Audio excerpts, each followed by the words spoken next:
Sejam muito bem-vindos a mais um vídeo aqui do Student Web. Eu sou o professor Anthony e no vídeo de hoje a gente vai fazer um estudo de algumas questões aqui para a prova da Polícia Penal de Goiás, tudo bem? Realizado aqui pela banca da IBFC. Então aqui eu peguei algumas questões que já caíram nessa banca e eu vou realizar aqui para vocês e a gente vai pegando algumas diquinhas, certo?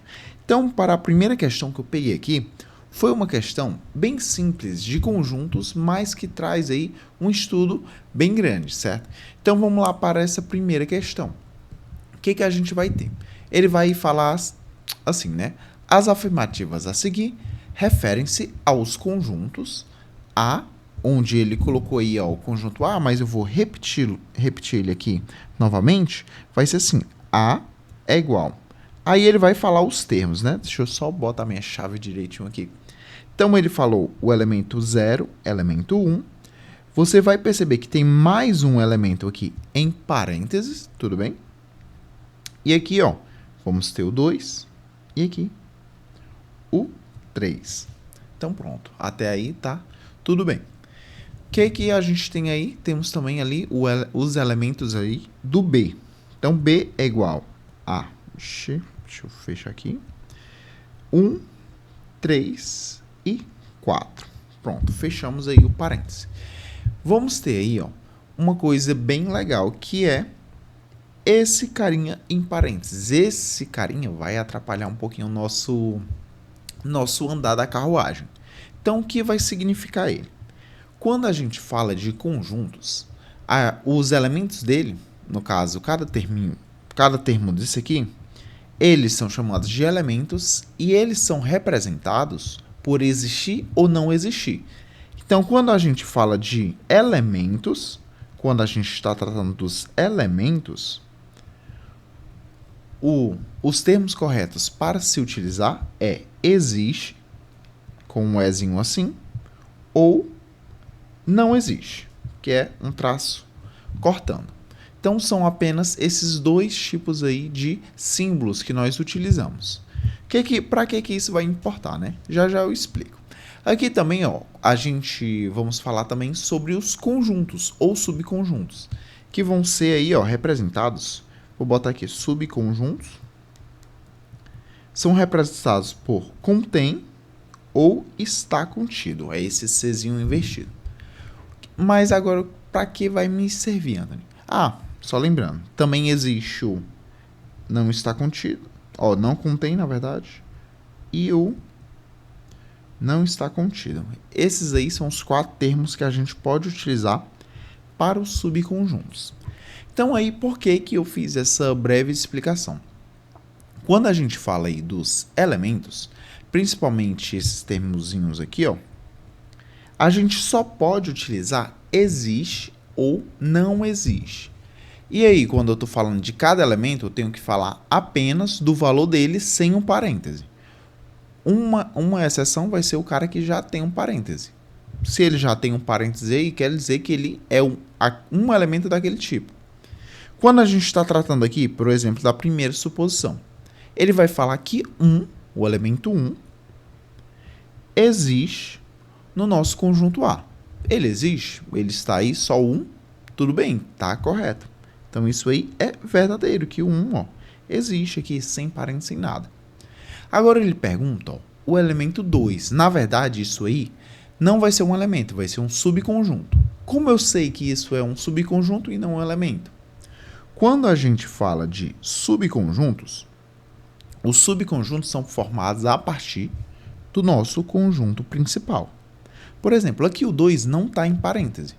Então, quando a gente vai separar os subconjuntos, o 2 ele vai ter o seu parêntese aí, ó, representando os subconjuntos. Por exemplo, temos o conjunto a partir desse.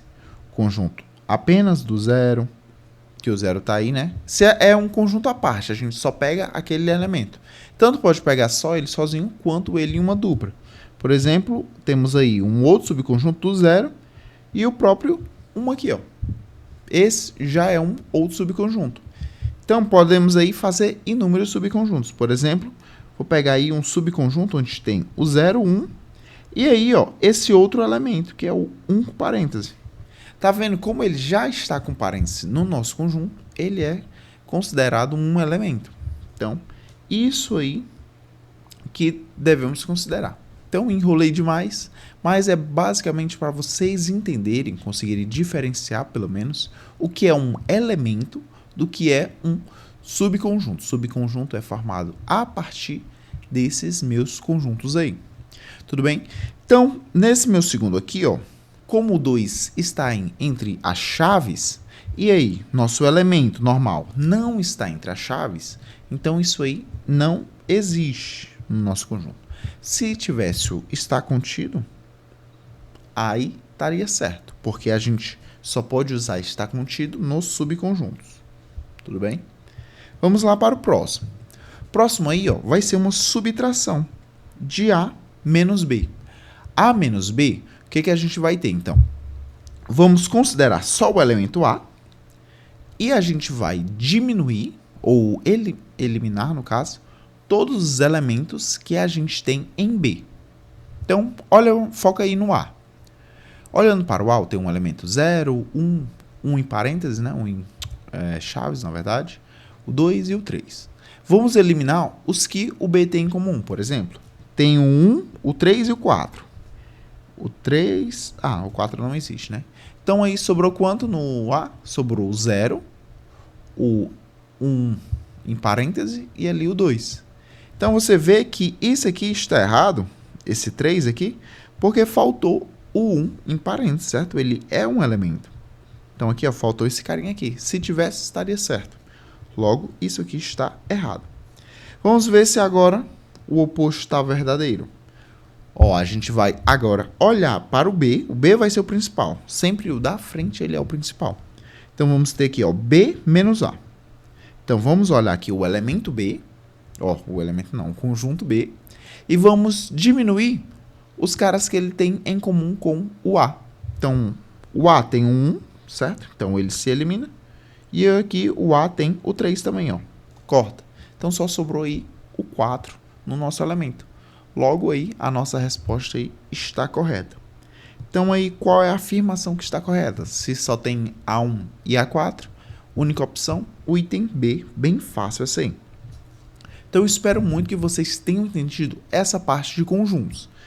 E se ficaram ainda com dúvidas, vou fazer mais alguns vídeos explicando um pouco mais sobre conjuntos, subconjuntos, tudo isso bem direitinho. Basta vocês quererem. Esse vídeo aqui foi feito por causa de um inscrito que pediu aí para eu realizar esse vídeo para vocês. Então vamos agora para essa segunda questão, que também é muito boa. Bem fácil, pessoal. Não tem questão muito difícil no IBFC, né, no caso, essa banca. Então, vamos lá. Todos os dias pela manhã, no caminho para o trabalho, Fabiana passa na padaria. Naquele dia, era o aniversário de seu grande amigo Robson. E como presente, Fabiana resolveu que iria montar umas cestas de café da manhã, tudo bem? Então aí, ela colocou ao todo 32 produtos, dentre eles 4 pães de queijo. Como a cesta estava toda embrulhada, não era possível ver quais eram os produtos que estavam dentro dele. Assinale a alternativa que apresente qual é a probabilidade que na primeira tentativa, né, ela conseguisse pegar o pão de queijo. No caso, Robson conseguisse pegar o pão de queijo. Então, muito simples, pessoal. Vamos imaginar aqui, ó. Quando a gente fala de probabilidade, vou deixar apenas assim. A gente usa aqui o espaço amostral sobre o total. No caso, eu sempre pego ali o número do elemento que a gente quer. Em cima aqui, ó, é o número do elemento que a gente quer. A gente quer o pão de queijo, não é? Tem quantos pães de queijo no total? Tem apenas 4. Então, aqui seria o valor que a gente quer, ó. 4 dos pães de queijo. E quantos elementos totais a gente vai ter aí na nossa questão? Quantos produtos no total ela comprou, contando com pão de queijo? Foram 32 produtos, né? Sendo aí 4 deles pão de queijo. Logo, 32 fica aqui embaixo. Muito simples. Basta a gente fazer essa divisão aí, ó. 4 por 32.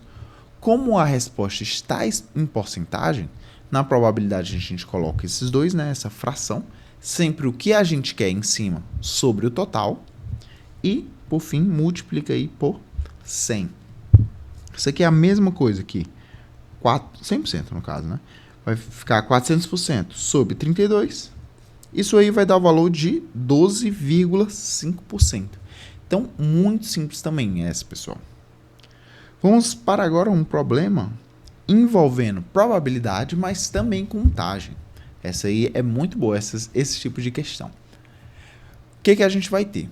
Ele está pedindo aí, ó, ao formar um número com dois algarismos distintos, utilizando somente os algarismos. Aqui ele já limitou quais são os algarismos que podemos usar, né? Ele quer saber o quê? A probabilidade de que esse número seja ímpar é. Então, tudo bem. Ele nos deu essa quantidade de termos para utilizar e ele quer saber qual a probabilidade para que o número seja ímpar. Vamos olhar, então, qual a probabilidade da gente formar qualquer número de dois algarismos com esses que ele nos deu. Vamos lá. Então, se for um número de dois algarismos, temos a dezena e a unidade. Certo aí? Você não precisa fazer desse jeitinho que eu estou fazendo. É mais para fim de ilustração. Então, ó, se ele nos deu aqui quantos números? 1, 2, 3, 4, 5. Ele nos deu 5 números. Que vai 1, 2, 3, o 6 e o 7, né? Para a dezena, eu posso escolher qualquer um dos 5, né? Aqui pode ser tanto 1, ou 2, ou 3. Qualquer um dos 5 números. Então, aqui, ó, pode ser qualquer um dos 5 números. Lembrando, aqui que eu coloquei não é o número 5 em si, é a quantidade, certo? Como os números têm que ser distintos, para a unidade eu não posso utilizar o mesmo número que eu utilizei aqui na frente, né? Por exemplo, se eu usei 1 aqui, a gente eliminou 1 e só pode escolher qualquer um dos outros números. Por exemplo, 2, 3, 6 e 7. Então, vai me sobrar aí 4 números que eu posso colocar.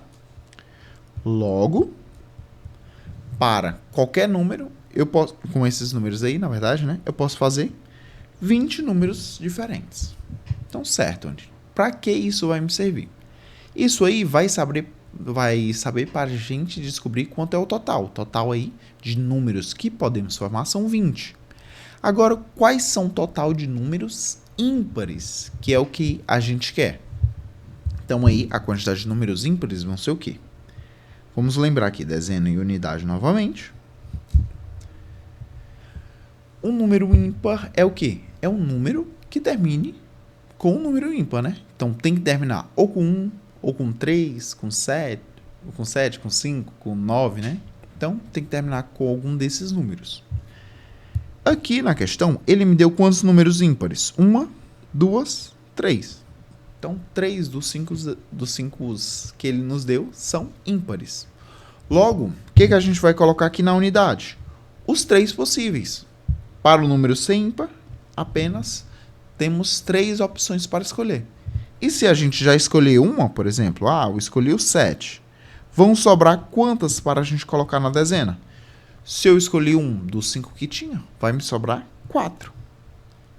Logo, a quantidade de números ímpares que existe aí são 12. Então, a quantidade de números totais que eu posso fazer com os números que ele me deu são 20. Mas apenas 12 deles são ímpares, certo? Então, como é que eu posso colocar, deixa eu botar aqui total, como é que eu posso botar em probabilidade? Como eu falei, a probabilidade é o quê? É o número que eu quero em cima. No caso, eu quero que o número seja ímpar. Então, o que eu quero em cima e embaixo sempre o total. Então, vai ficar 12 sobre 20, né? E lembrando de multiplicar aqui por 100%. Então, 12 vezes 20 aí, na verdade, vai ficar 1.200, né? Dividido por 20, corta 0 com 0. 120%, no caso que eu só não botei. Mas 120% dividido por 2 dá 60%. Logo aí, nosso item é o item A, pessoal. Então, mais uma questão muito boa de se fazer. Bem fácil, não teve muita aí complicação. Essa parte da contagem é uma parte que a galera tem muita dificuldade, mas espero muito que vocês tenham entendido. Então vamos para mais aí uma questão de conjuntos. Eu fui percebendo que essas questões de conjuntos é muito recorrente nessa banca. Então, se vocês quiserem pesquisar mais questões de conjuntos para praticar para essa prova, é muito bom. Então vamos lá para mais uma questão aí envolvendo conjuntos, certo? E esse aqui, ó, envolve diagrama de Venn. Então, lembre de revisar isso aí. Diagrama de Venn. Então vamos lá. Aqui ele vai dizer o quê? Uma pesquisa conduzida numa escola para avaliar a afinidade dos alunos em 3 disciplinas apresentou os seguintes resultados. Então aí, ó, ele vai nos dar uma série de resultados, certo? Por exemplo, 50 alunos possuem afinidade com matemática, 25 possuem afinidade com português e matemática, e assim por diante. Tudo certo até aí? Então ele quer saber o quê? Assinale a alternativa que apresenta o número total de alunos na instituição entrevistados nessa pesquisa. Então aqui o que nós precisamos fazer? Precisamos só saber quantas pessoas existem aí. Para isso, eu sei que muita gente vai fazer o quê? Ele já deu aqui a quantidade, vamos só somar todo mundo e dar a resposta aí. E não é assim, pessoal. Vou aqui mostrar o método certo da gente utilizar e resolver essa questão. Vamos então pegar aqui, ó. Deixa eu fazer uns círculos aqui para melhor ilustrar.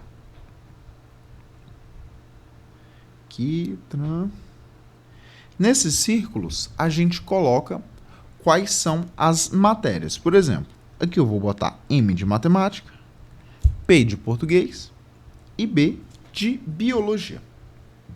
Então, você tem que ficar muito atento para o que são essas partes aqui, ó, nessas intersecções. Por exemplo, esse em vermelho quer dizer o quê? Quer dizer que a pessoa tem afinidade, tanto aí em português quanto em matemática. Já o verde ali, ó, ele só está pegando a parte de português e biologia. A outra parte aqui, ó, em branco, seria matemática e biologia, e assim por diante. Para a gente resolver esse tipo de questão, devemos sempre... Opa, apaguei, foi tudo aqui. Devemos sempre iniciar pela parte da intersecção central, que seria o quê? As pessoas que têm afinidade com as 3 disciplinas. Isso vai facilitar mais o nosso resultado final. Então vamos lá. Quais são as pessoas que têm afinidade com as 3 disciplinas? A gente olhando aqui, são 10 pessoas, né? Então aqui, a gente vai colocar aqui no meio 10 pessoas têm afinidade com as 3 disciplinas, tudo bem? Então dei o zoom até bem grandezinho aqui. Agora a gente vai preenchendo o resto. Então, primeira parte a gente sempre preenche o central. E agora vamos preencher essas laterais aqui, ó. Aqui são pelo menos 2 pessoas em cada. Então vamos lá para as pessoas que são boas em português e em matemática. Português e matemática são 25. Então vamos lá. Se são 25 e a gente não já tem 10 que são bons nele em português e matemática mais alguma coisa, né? Para fechar os 25, falta quanto? Falta 15. E assim por diante. Espero que agora você tenha ficado assim, meu Deus, agora sim eu entendi. Então você vai fazendo isso com cada uma das disciplinas. Vamos fazer mais uma vez aqui, ó. Biologia e português são 20 pessoas. Então, biologia e português. Se já tem 10 aqui, a gente vai adicionar mais 10. E por último, que é o quê? Biologia e matemática, são 15, né? 15 pessoas aqui. Deixa eu ir só eliminando os que a gente já utilizou. Então, esse aqui já utilizamos, as 3 disciplinas já utilizamos, e aqui vamos utilizar agora. Se são 15 pessoas aí, já tem 10 aqui no meio, lembrando que a gente não usa os da laterais, porque elas não influenciam diretamente. Por exemplo, se eu estou falando de português e biologia, biologia e matemática não envolve português, certo? Então aqui fica só o 5, representou aí as 15 pessoas, que eu já tenho 10, que sabe de todas, mais 5 ali que é mais afim a matemática e biologia. Por fim, agora a gente faz os outros separadamente. Por exemplo, 30 alunos têm afinidade com biologia, não é? Então vamos ver aqui quantos já tem. A gente já tem 20 aqui, mais 5, 25. Então, para 30 só falta mais 5. Fácil demais. Português são 40. Então vamos lá. Aqui já tem quantos? Aqui já tem 35. Para 40 falta 5. E matemática são quantos? São 50 pessoas com afinidade matemática. Então aqui a gente já tem quantos? Somando aqui, vamos ter 30, né? Então se são 50, falta aí mais 20 pessoas. Pronto, pessoal. Esse aí é o nosso teorema de Venn todo resolvido, bem bonitinho. Ou diagrama de Venn, né? Como muitos utilizam. Agora a gente vai fazer o quê? Vamos somar todos esses numerozinhos aí. Então, somando cada um, vamos aqui somar bem rapidinho. Só esse aqui já vai dar 40 pessoas, né? Então, 40 aqui mais 10 e aqui mais 20. No total aqui vai ficar 70. Logo, 70 pessoas, 70 alunos no caso, né? Foram entrevistados por essa instituição. Então aí, ó, muito legal esse tipo de questão aí para vocês irem resolvendo, tudo bem? Esse tipo de questão aí é show. E vocês têm que tomar cuidado para quando falar pessoas que não têm afinidade com nenhuma, porque elas são incluídas no final da entrevista. Como aqui não tinha, a gente não precisa ficar se preocupando. Vamos lá para a nossa última questão. Não menos importante, ela aqui, ó, é muito boa para a gente praticar, principalmente a nossa parte de regras de 3, proporções, tudo bem? Isso aí é muito importante. O que a gente tem? A gente tem aqui José, que ele gastou 2/3 de 4/5 de seu salário e ainda lhe restou, nessas condições, né, o valor gasto. Nessas condições, o valor gasto por José foi de... Então, tudo bem até aí. O que aconteceu, né? Ele gastou 2/3 de 4/5. Então, a gente pode representar isso como? Sempre o de, quando a gente está falando em frações, ele vai representar uma multiplicação. Então, a gente pode tornar isso dessa maneira aqui, ó. 2/3 de 4/5. Então, tá sendo uma multiplicação. Ou seja, ele gastou no total 8/15. Imagine aí uma pizza de 15 pedaços. Ele, por exemplo, comeu 8 deles e aí sobrou 7 pedaços. Basicamente, isso aí que eu estou querendo explicar para vocês. O 15 seria aí a parte total do salário dele. Ó, salário. E aqui, por exemplo, o 8, ele pode estar representando a parte que ele gastou. Então aí, ó, se ele comeu 8 pedaços de pizza, vamos ainda continuar pensando na pizza aqui, ó. Se ele comeu 8 pedaços de pizza, sobrou aí 7 pedaços de pizzas, né? Então aí a fração que corresponde a quanto sobrou foi 7/15. Tudo bem? Lembrando que 15 embaixo é o salário e 7 ali o que sobrou. Então, com isso, a gente pode fazer uma proporção. Que isso aí é uma proporção. Por exemplo, 7 sobre 15 é igual a 420 sobre... Aí, vou botar T. Então, Anthony, como é que tu chegou a esse resultado? A gente já sacou aí dessa parte da fração, né? 8/15 era o quanto ele gastou e o salário dele. E o 7/15 foi o que sobrou, né? A parte que ele não comeu, vamos dizer assim, sobrou. E aqui o salário dele novamente. Lembrando que isso aqui a gente está tratando com proporções. Então aqui o 7 não simboliza o quanto sobrou. E aqui, 420 é quanto realmente sobrou. 7 é a nossa proporção e o 420 é o valor real. Com isso, o 15 aí significa uma porcentagem do salário dele. Logo, o T vai ser o salário total, o salário real dele, que a gente está analisando. Então, isso, vamos fazer uma regra de 3 muito simples, como é tudo diretamente proporcional. Multiplicamos cruzado.